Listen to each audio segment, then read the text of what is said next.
साम सदाशिव दर्शिकों, मैं भगवान शिव का पुत्र सदाशिव आपको नमन करता हूँ। एक समय की बात है, माता पार्वती भगवान शिव से प्रश्न करती है कि हे महादेव, आखिर परिवर्तनी एकादशी क्यों मनाई जाती है और इसका प्रयोजन क्या है। इस पर भगवान भोलेनाथ माता पार्वती जी से कहते हैं कि आज तुमने अति उत्तम प्रश्न किया है। इस प्रश्न के उत्तर में मैं तुम्हें एक कथा का श्रवण कराने जा रहा हूँ। पृथ्वीलोक से जो भी व्यक्ति इस कथा का पूरे मन भाव से श्रवण करेगा, उसके जीवन में मैं अपनी कृपा अवश्य बरसाऊंगा। और इसीलिए दर्शकों, मेरी आपसे विनती है कि अगर आप इस कथा में आए हैं तो इस कथा का पूरा श्रवण अवश्य कीजिएगा। अगर आप इस कथा को बीच में से ही छोड़कर चले जाते हैं तो ये स्वयं महादेव का अनादर होगा और आपके किसी करीबी के साथ में कोई दुर्घटना घट सकती है। इसलिए पहले ही इस कथा का या तो यहीं पर त्याग कर दीजिए, नहीं तो अगर आप रुकना चाहते हैं तो कथा का पूरा श्रवण करके ही जाइएगा।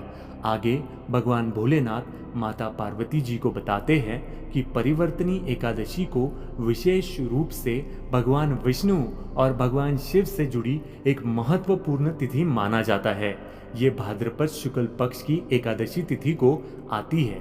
इसे वामन एकादशी भी कहा जाता है, क्योंकि इस दिन भगवान विष्णु का वामन रूप में पूजन किया जाता है। साथ ही इस दिन भगवान विष्णु योग निद्रा में होते हैं और करवट बदलते हैं, इसीलिए इसे परिवर्तिनी एकादशी कहा जाता है।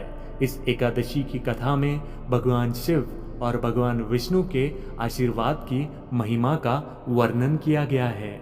वे आगे कहते हैं कि प्राचीन काल में एक पराक्रमी और धर्मनिष्ठ राजा हुआ करते थे, जिनका नाम राजा हरिश्चंद्र था। राजा हरिश्चंद्र अपने सत्य और न्याय के पालन के लिए प्रसिद्ध थे, लेकिन उन्हें एक बार अपनी सत्यवादिता और धर्म पर संकट लाना पड़ा। राजा को एक कठोर परीक्षा से गुजरना पड़ा, जहां उन्हें अपना राज्य, संपत्ति और यहाँ तक कि अपना परिवार भी छोड़ना पड़ा। राजा हरिश्चंद्र को सत्य के मार्ग पर चलते हुए अनेक कठिनाइयों का सामना करना पड़ा। इस दौरान वो भगवान विष्णु के शरण में गए और उनके आशीर्वाद की याचना की। भगवान विष्णु ने राजा को सलाह दी कि यदि तुम परिवर्तनी एकादशी का व्रत पूरी श्रद्धा और भक्ति के साथ करोगे तो उनकी समस्याएं, विपत्ति समाप्त हो जाएंगी और वे अपने राज्य, परिवार और प्रतिष्ठा को पुनः प्राप्त कर लेंगे। भगवान विष्णु की इस सलाह पर राजा हरिश्चंद्र ने इस एकादशी का कठोर व्रत रखा। उन्हें दिन रात उपवास करना पड़े। उन्होंने दिन रात उपवास कर भगवान विष्णु और भगवान शिव की आराधना की। उनके व्रत और भक्ति से भगवान विष्णु अत्यंत प्रसन्न हुए। भगवान विष्णु ने उन्हें दर्शन दिया और कहा, राजन, तुम्हारी भक्ति और त्याग ने मुझे प्रसन्न किया है। इस व्रत के प्रभाव से तुम्हारे सारे कष्ट दूर हो जाएंगे और तुम्हें अपना खोया हुआ राज्य और सम्मान पुनः प्राप्त अवश्य होगा।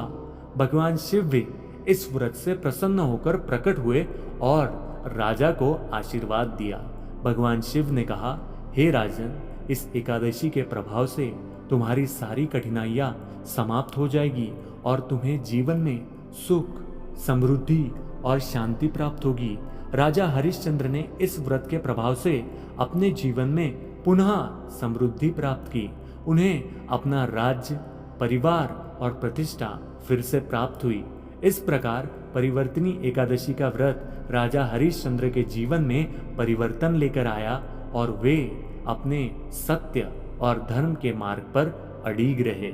इस कथा का ये महत्व है कि जब भी कोई व्यक्ति परिवर्तनी एकादशी का व्रत भगवान विष्णु और भगवान शिव दोनों की कृपा प्राप्त करने के लिए करता है तो कठिनाइयां तो रास्ते में आती ही है, लेकिन अगर आप फिर भी इस व्रत पर खरे उतरते हैं तो भगवान शिव और भगवान विष्णु आपके ऊपर अपनी कृपा दृष्टि बरसाते ही हैं। ये व्रत आपके जीवन में सकारात्मक परिवर्तन लाने वाला होता है और इसके पालन से व्यक्ति के जीवन की समस्याएं दूर होती है।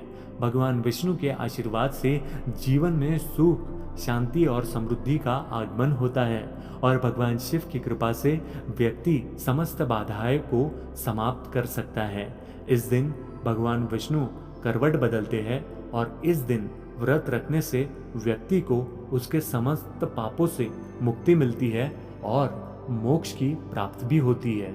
और क्योंकि इसी दिन भगवान विष्णु करवट बदलते हैं तो आपके पास में भी मौका होता है कि आप अपने जीवन की करवट और उसकी दिशा बदल सको।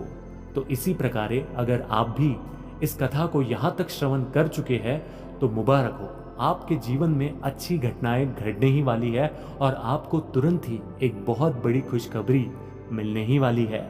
साम सदाशिव, हर हर महादेव।